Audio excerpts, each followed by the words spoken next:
Standard 11 नामा के मूल तत्व कक्षा 11 स्टैंडर्ड 11 भाग 1।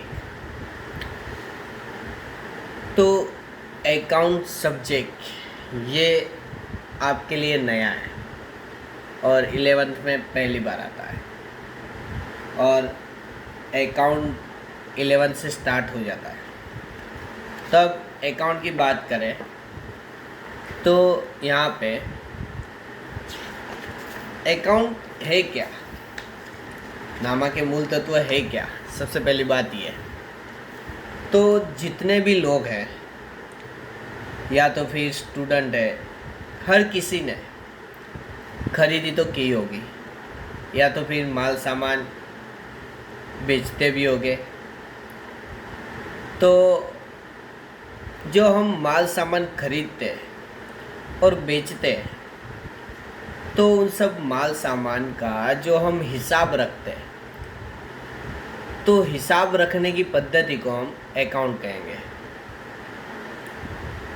और हिसाब रखने की पद्धति में जैसे हम व्यवहार दो प्रकार के करते हैं, एक रोकड़ व्यवहार और एक उधार व्यवहार।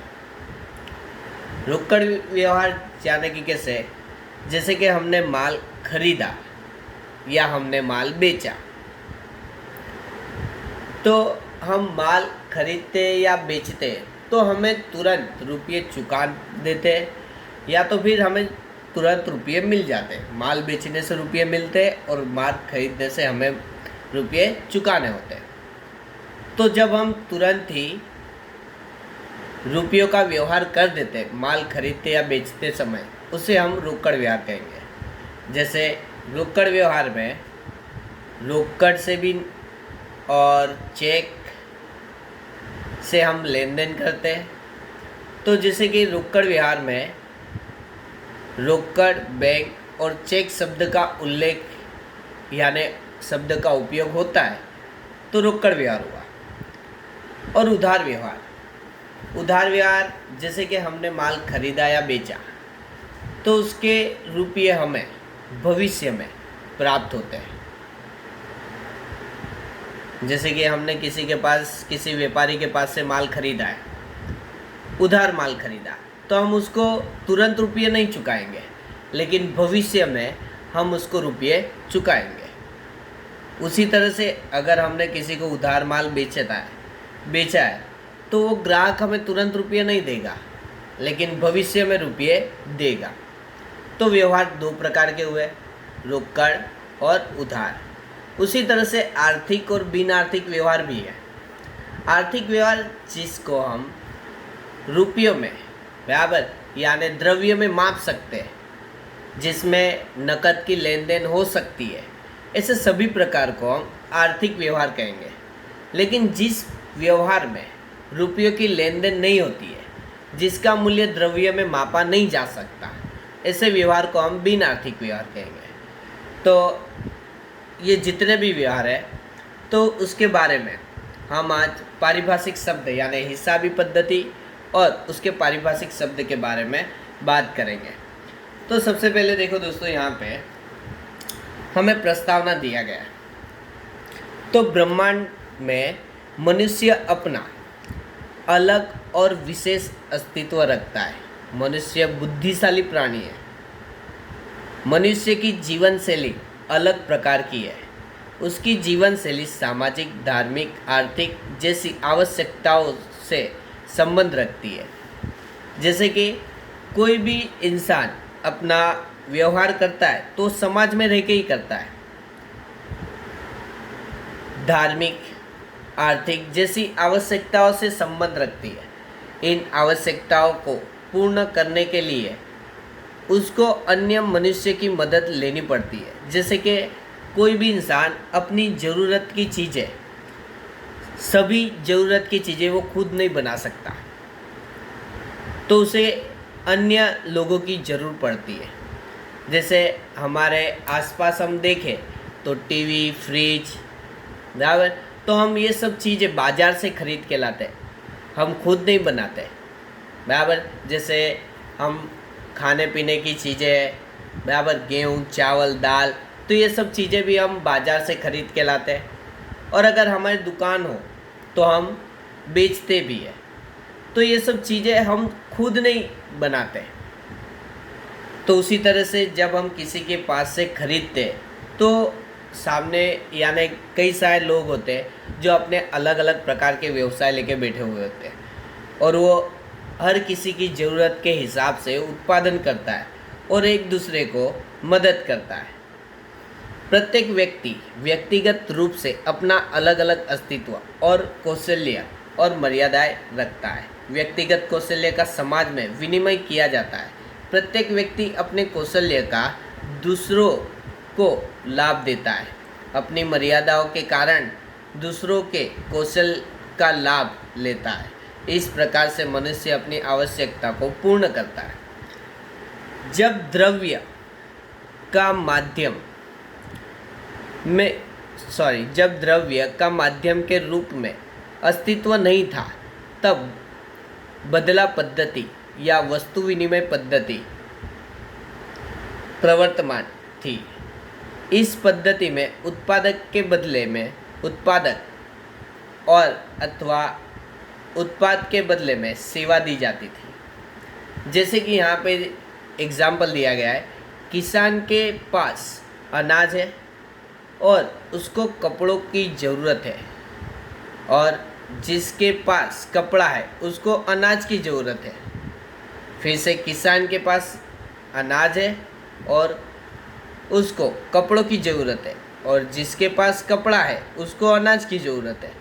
इस किस्से में दोनों पक्षकार वस्तुओं की अदला बदली करके अपनी ज़रूरतें पूर्ण करते थे। इस बदला पद्धति में उत्पाद ने उत्पाद की खरीदी की। बदला पद्धति में व्यावहारिक समस्याएं होती थी।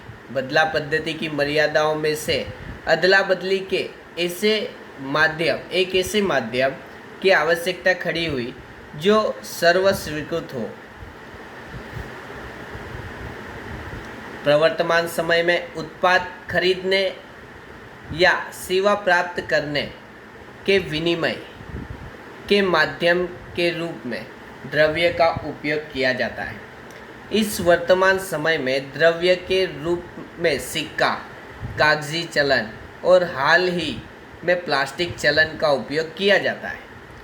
जिस व्यवस्था में द्रव्य का माध्यम के रूप में उपयोग होता है उसे मौद्रिक अर्थव्यवस्था के रूप में पहचाना जाता है। इस व्यवस्था में उत्पाद बेचकर द्रव्य प्राप्त करता है। जैसे अब हम माल बेचकर रुपये प्राप्त करते हैं, माल खरीद कर रुपये चुकाते हैं, और प्राप्त द्रव्य में से उत्पाद खरीदा जाता है। इसलिए ऐसा कह सकते हैं कि उत्पाद द्रव्य खरीदता है और द्रव्य उत्पाद खरीदता है। तो जैसे कि पहले विनिमय या बदला पद्धति थी, यानी जिस किसी को जिस चीज़ की ज़रूरत थी वो उसके बदले में दूसरी चीज़ देके अपनी ज़रूरतें चीज़ें खरीदता था, विनिमय करता था, यानी बदला करता था, बराबर। तो धीरे धीरे द्रव्य का स्वरूप अस्तित्व में आया और उसे हम जब माल खरीदते या बेचते तब उसको माल सामान के बदले में माल सामान नहीं दिया जाता है, लेकिन उसके बदले में उसकी कीमत दी जाती है। इस प्रकार मनुष्य अपनी आवश्यकताएं पूर्ण करने के लिए वर्तमान समय में द्रव्य का उपयोग करता है। यह द्रव्य सामान्य रूप से भी पक्षकारों को स्वीकृत होता है। इस स्वीकृति के गुण धर्म के कारण व्यवहार होते हैं। जब व्यवहार द्रव्य के माध्यम से होते हैं उन्हें आर्थिक व्यवहार कहते हैं। द्रव्य माध्यम की गैर हाजिरी में भी व्यवहार होते हैं। वे व्यवहार बदला पद्धति पर आधारित थे। द्रव्य माध्यम की मदद से होते हैं व्यवहारों को मौद्रिक व्यवहार के रूप में पहचानते हैं। तो अब नेक्स्ट थियरी हम स्टार्ट करेंगे। तो पारिभाषिक शब्द की बात करें तो सबसे पहले पारिभाषिक शब्द समझाऊंगा, फिर हिसाबी, हम हिसाबी पद्धति क्यों रखते हैं और उसके फ़ायदे क्या है, उद्देश्य क्या है, वो सब की जानकारी मैं आपको दूंगा। सबसे पहले तो पूंजी, पारिभाषिक शब्द में, बराबर, पारिभाषिक शब्द में तो बात करूँ तो मैं यहाँ से स्टार्ट करूँगा दोस्तों, पूंजी से। पूंजी क्या है? सबसे पहले कोई भी व्यवसाय अगर हम स्टार्ट करते हैं यानी प्रारंभ करते हैं तो सबसे पहले हमें ज़रूर क्या होती है, रुपयों की, कि हम कितना निवेश कर सकते हैं, कितना विनियोग करेंगे। अगर मान लो कि रमेश भाई को अपना व्यवसाय यानी धंधा स्टार्ट करना है तो उसको 5 लाख रुपए की ज़रूरत थी।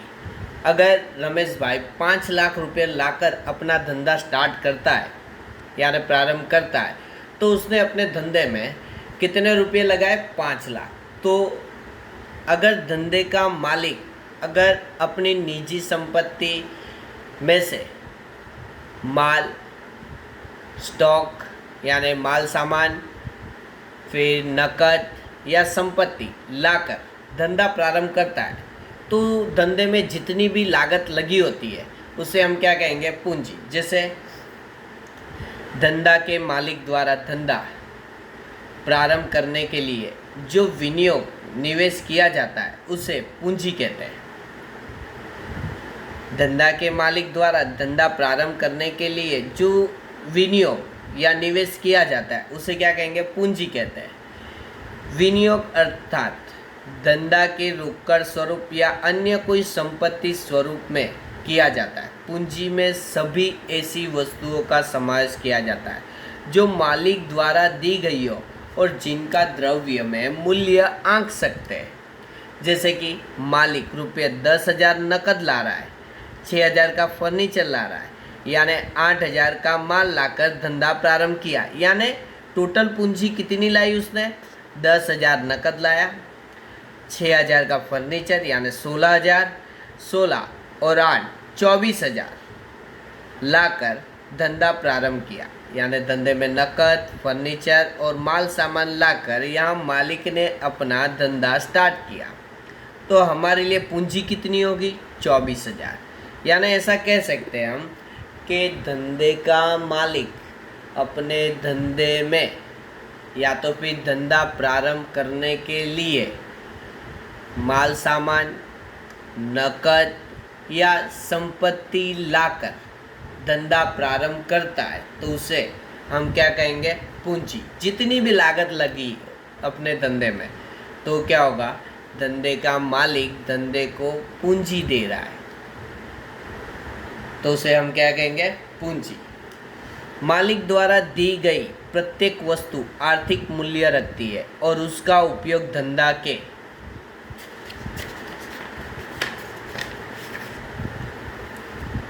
के लिए होना है। किसके लिए होता है, धंधे के लिए। मालिक द्वारा धंधा प्रारंभ करने तथा विस्तार करने के लिए पूंजी दी गई है।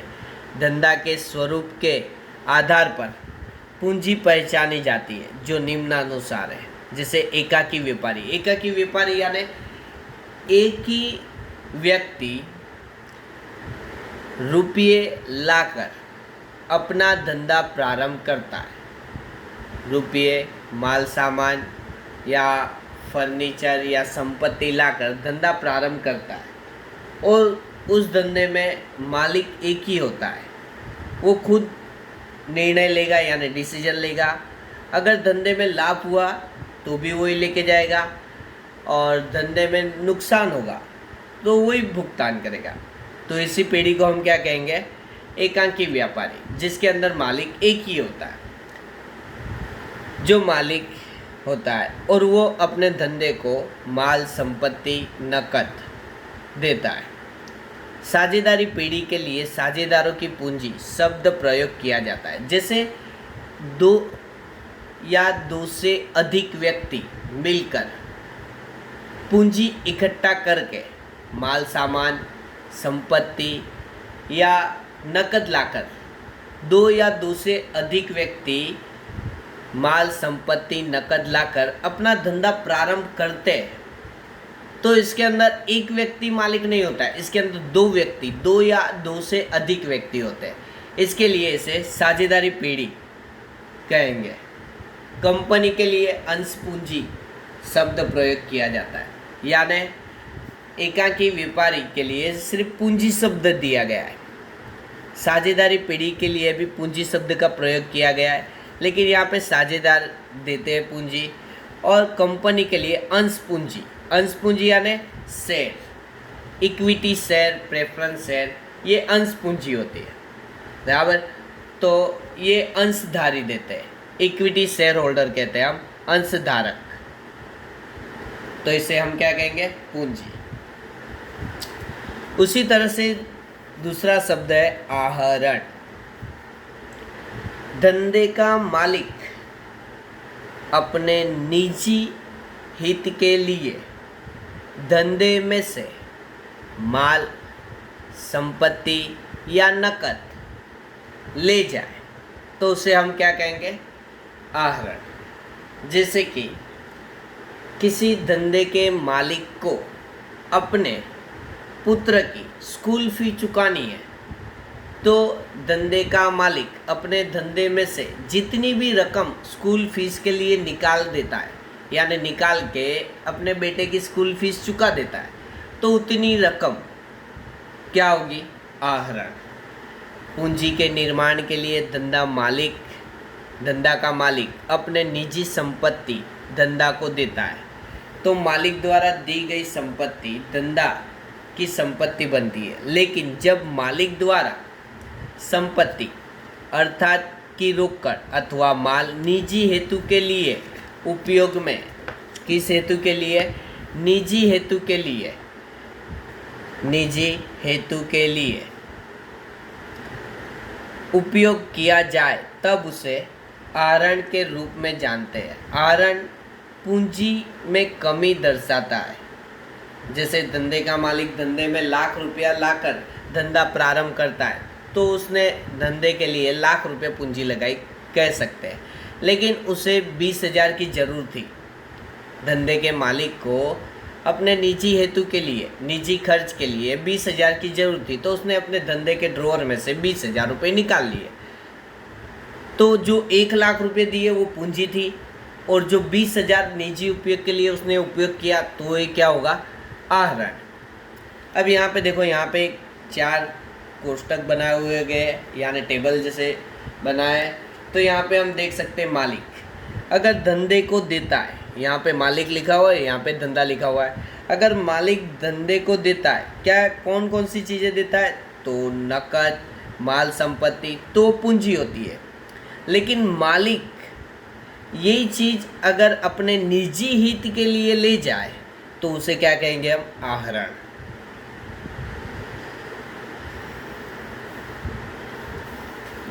और पूंजी और आहरण के बाद हम बात करेंगे दायित्व की। हम बात करेंगे दोस्तों दायित्व की।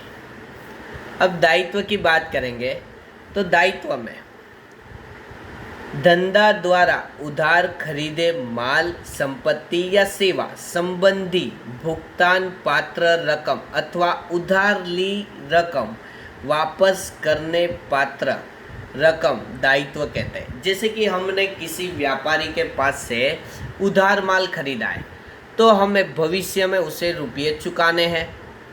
तो जो हमें रुपये चुकाने हैं, या तो फिर हमने किसी के पास से उधार रकम ली हो, तो भविष्य में उस व्यक्ति को हमें रुपये चुकाने होते, तो वो हमारे लिए क्या हो जाएगा? दायित्व हो जाएगा। यह रकम धंधा को भविष्य में भुगतान करनी पड़ती है।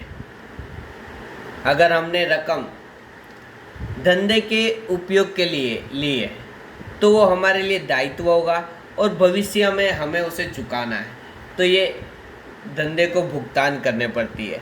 जब तक यह रकम धंधा द्वारा चुकाई न जाए, तब तक यह रकम हमारे लिए क्या होगा? दायित्व होगा। जैसे मान लो कि सुरेश भाई ने किसी व्यापारी के पास से 25,000 का माल उधार खरीदा है, लेकिन भविष्य में उसे रुपये तो चुका नहीं है, तो वो रुपये कैसे चुकाएगा कि जो 25,000 का माल खरीद के लाया है वो किसी ग्राहक को बेचेगा, फिर उसके अंदर से जो रकम प्राप्त होगी उसमें से वो भविष्य में उसे रकम चुकाएगा। लेकिन जब तक वो रकम नहीं चुकाता तब तक उसके लिए क्या होगा, दायित्व बना रहेगा। लेकिन जिस दिन धंधे में से वो रकम चुका देता है तो दायित्व खत्म हो जाता है, यानी दायित्व नील हो जाएगा। तब उसके बाद दायित्व गिना नहीं जाएगा। उसी तरह से दायित्व आंतरिक दायित्व होते हैं और बाह्य दायित्व होता है। जैसे कि यहाँ पे दायित्व के अलग अलग प्रकार दिए गए, जैसे आंतरिक दायित्व और बाह्य दायित्व। आंतरिक दायित्व में चालू दायित्व और गैर चालू दायित्व है। उसी तरह से बाह्य दायित्व में भी चालू दायित्व और गैर चालू दायित्व दिए गए हैं आप लोगों को। अब बात करेंगे हम आंतरिक दायित्व की। जैसे कि धंधे का मालिक अगर धंधे में लाख रुपए लगाता है, यानी लाख रुपए लगाकर धंधा स्टार्ट करता है तो पूंजी होगी। तो धंधे के लिए मालिक के प्रति आंतरिक दायित्व होगा। क्या होगा ये आंतरिक दायित्व? जैसे यहाँ पे लिखा गया है, हिसाबी पद्धति में धंधा और मालिक को एक अलग व्यक्ति के रूप में पहचाना जाता है। जैसे धंधा के मालिक द्वारा जब धंधा को पूंजी प्रदान की जाती है तब वह धंधा का आंतरिक दायित्व बनता है। जैसे धंधा का मालिक, जैसे रोहित भाई ने अपने धंधे में 1 लाख रुपए इन्वेस्टमेंट किए या तो फिर 1 लाख रुपए लगाकर धंधा प्रारंभ किया, तो धंधे का दायित्व होगा ये किसके प्रति? मालिक के प्रति। तो धंधे में जो 1 लाख रुपए उन्होंने लगाए तो वो आंतरिक दायित्व होगा, क्योंकि धंधे का मालिक धंधे के साथ जुड़ा हुआ है, इसके लिए वो आंतरिक दायित्व होगा। यह धंधा का मालिक के प्रति दायित्व है।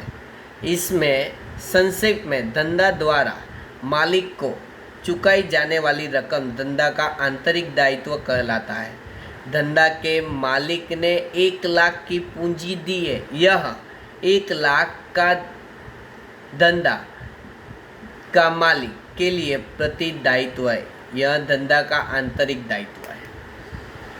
उसी तरह से देखो दोस्तों, यहाँ पे दूसरा दिया गया है, धंधा द्वारा तीसरे पक्षकार के पास से उधार खरीदे माल संपत्ति संबंधी चुकाई जाने वाली रकम अथवा उधार ली रकम वापस करने योग्य रकम को बाह्य दायित्व कहते हैं। यानी तीसरा पक्षकार, यहाँ पे 2 पक्षकार पहले थे, धंधे का मालिक और धंधा, ये 2 पक्षकार है। अगर तीसरा पक्षकार कौन सा होगा? जो बाह्य होगा, जो हम किसी अलग व्यक्ति के पास से माल खरीदते या संपत्ति खरीदते, धंधे के लिए फर्नीचर खरीदते, धंधे के लिए मोटर गाड़ी खरीदते, बराबर, या तो फिर यानी हमारे लिए किसी ने काम किया है तो उसे पगार चुकाना है, तो ऐसी कोई भी चीज़ है। जैसे हमने किसी के पास से उधार रकम ली है तो हमें, ये धंधे के बाहर के व्यक्ति है तो उनको हमें रुपये चुकाने हैं, तो हमारे लिए वो क्या हो जाएगा? बाह्य दायित्व। उदाहरण के तौर पे भावना बहन के पास से ₹50,000 3 वर्ष में वापस करने की शर्त पर उधार लिया। किसके पास से लिया था हमने? भावना बहन के पास से। तो हमें भावना बहन को भविष्य में रकम चुकानी है, और वो अगर हमने जब तक उसे रकम नहीं चुकाई तब तक वो हमारा दायित्व बना रहेगा। 2000 की रमन के पास से उधार माल खरीदी की, 1000 भाड़ा के चुकाने बाकी है, 5000 का देवांग के पास से उधार फर्नीचर खरीदा। यह सभी भविष्य में चुकाने वाली राशि है, जो तीसरे पक्षकार है। जैसे यहाँ पे दिया गया है, ये संबंध के आधार पर धंधा के दायित्व, यानी ये हमारा मान लो धंधा है और ये धंधे का मालिक है, तो धंधे का मालिक और धंधे ये आंतरिक दायित्व होगा। लेकिन अगर हम किसी तीसरे पक्षकार के पास से माल खरीदते या तो फिर उधार रकम लाते या तो उधार संपत्ति हम किसी के पास से खरीदते हैं, तो वो हमारे लिए तीसरा पक्षकार होगा। तो ये क्या होगा? बाह्य दायित्व।